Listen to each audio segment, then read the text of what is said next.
तो कभी आप लोगों ने सोचा है ढाबों और होटल्स पर खानों में जो फ्लेवर्स होते हैं वो हम घर पर क्यों नहीं डेवलप कर पाते? फ़र्क सिर्फ इतना है कि आपको आनी चाहिए परफेक्ट टेक्निक और परफेक्ट मिर्च मसालों का रेशो। बिस्मिल्लाहिर्रहमानिर्रहीम, अस्सलाम वालेकुम। तो मैं हूं सबा और वेलकम करती हूं आपको खाला भांजी पकवान में। आज आपसे शेयर करूंगी मैं चटपटी सी अंडा भिंडी मसाला की ऐसी रेसिपी जिसे देखते ही आपको भूख लग जानी है। तो रेसिपी को एंड तक देखें, अच्छी लगे तो लाइक कर दें और खाला भांजी पकवान को सब्सक्राइब भी कर लें ताकि मेरी हर आने वाली वीडियो का नोटिफिकेशन सबसे पहले आपको मिले। तो चलें फिर रेसिपी को स्टार्ट कर लेते हैं। तो मज़ेदार चटपटा सा अंडा भिंडी मसाला बनाने के लिए सबसे पहले 1 किलो भिंडी लेंगे। भिंडी को आप लोगों ने पहले धोना है फिर काटना है, जिससे भिंडी लेस नहीं छोड़ेगी। 1 किलो भिंडी को धोने के बाद ड्राई किया और भिंडी को कट कर लिया 1/2 इंच के पीसेज में। 250 ग्राम प्याज को छील के धो के बारीक कट कर लेंगे और भिंडी को यूनिक बनाने के लिए स्पेशल इंग्रेडिएंट्स 2 अंडे चाहिए। बिस्मिल्लाहिर्रहमानिर्रहीम। एक प्यारी सी कढ़ाई में 1 कप ऑयल डालेंगे और ऑयल को गर्म होने देंगे। जैसे ही ऑयल गर्म हो जाएगा अब भिंडी ऑयल में डाल देंगे और तकरीबन 6 से 7 मिनट के लिए भिंडी को फ्राई कर लेंगे।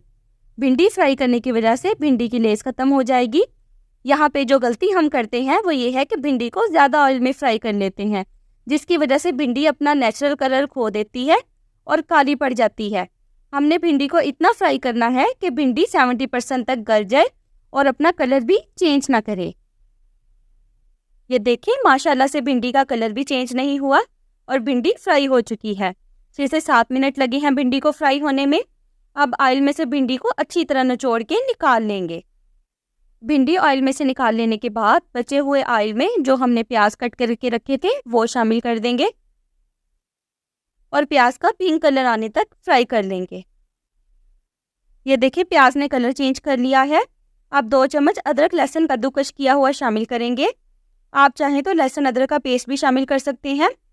अब लहसुन और अदरक का कच्चापन ख़त्म करने के लिए 3 से 4 मिनट के लिए फ्राई कर लेंगे। कद्दूकस किया हुआ लहसुन अदरक डालने से जो भिंडी का टेस्ट है मज़ीद इन्हेंस होगा इंशाल्लाह। अब इसमें 2 मीडियम साइज़ के टमाटर छिलका उतार के शामिल कर देंगे और अच्छा सा मिक्स करेंगे। 2 से 3 मिनट के लिए दम पे लगा देंगे ताकि टमाटर जो हैं वो अच्छे से सॉफ्ट हो जाएं।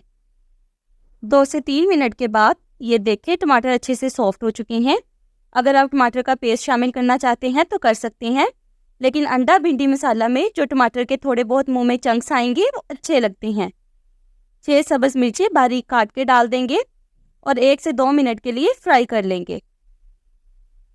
1 चम्मच सुरख मिर्च पाउडर, 1 चम्मच खुश्क धनिया पाउडर, 1 चम्मच हल्दी, 1 चम्मच नमक अच्छे से मिक्स करेंगे।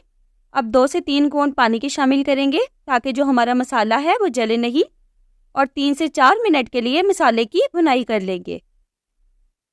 1 चम्मच भुना कुटा हुआ ज़ीरा शामिल करेंगे और अच्छी सी खुशबू के लिए 1 चम्मच गरम मसाला शामिल करेंगे और अच्छी सी भुनाई कर लेंगे। 4 से 5 मिनट लगे हैं मसाले की भुनाई होने में। अब मसाले में 2 अदद अंडे अच्छे से फेंट के शामिल कर देंगे। अंडे डाल के मिक्स करेंगे और अच्छे से मीडियम फ्लेम पे मिक्स करते हुए अंडों को कुक कर लेंगे। इस स्टेज पे अब हम डालेंगे 4 से 5 सब्ज़ मिर्चें और अच्छी सी भुनाई कर लेंगे ताकि अंडों का कच्चापन ख़त्म हो जाए। अब 1 चम्मच कसूरी मेथी हाथों से मसल के शामिल कर देंगे। बहुत ही अच्छी खुशबू आ रही है माशाल्लाह। अंडे अच्छे से पक चुके हैं। इस स्टेज पे नमक को चेक कर लेते हैं। नमक थोड़ा सा कम है इसलिए आधा चम्मच और नमक शामिल किया है। अच्छी सी भुनाई हो चुकी है। अब फ्राई की हुई भिंडी डालेंगे और अच्छा सा मिक्स कर लेंगे। यकीन करें ये भिंडी बड़े तो बड़े, बच्चे भी शौक से खाएंगे इंशाल्लाह। अब 5 मिनट के लिए दम पे लगा देंगे ताकि जो भिंडी है अगर उसमें थोड़ी बहुत कसर है तो वो दम में पूरी हो जाए। फ्लेम को स्लो कर देंगे और मसाला भी भिंडी में रच बस जाएगा। 5 मिनट के बाद माशाल्लाह आप भिंडी की लुक चेक करें। भिंडी ज़रा भी लेसदार नहीं है, कितनी खिली खिली शानदार बनी है और भिंडी अंडा मसाला में अच्छे तरीके से कोट भी हो चुकी है। इतनी शानदार बनी है कि देखते ही खाने को दिल कर रहा है। गर्मा गर्म अंडा भिंडी मसाला आप लोग सर्व करें तंदूर की रोटी के साथ या फिर पराठे के साथ। यकीन करें, खाकर मज़ा आ जाएगा। अच्छी सी खुशबू के लिए खूब सारा कटा हुआ धनिया शामिल करेंगे। रेसिपी बनाएं और अपना फीडबैक ज़रूर दें और एक प्यारा सा कमेंट देना हरगिज़ नहीं भूलिएगा। रेसिपी अच्छी लगी हो तो लाइक कर दें और खाला भांजी पकवान को सब्सक्राइब भी कर लें। आप लोगों का बेहद शुक्रिया। दुआओं में याद रखिएगा। अपना बेहद ख्याल रखिएगा।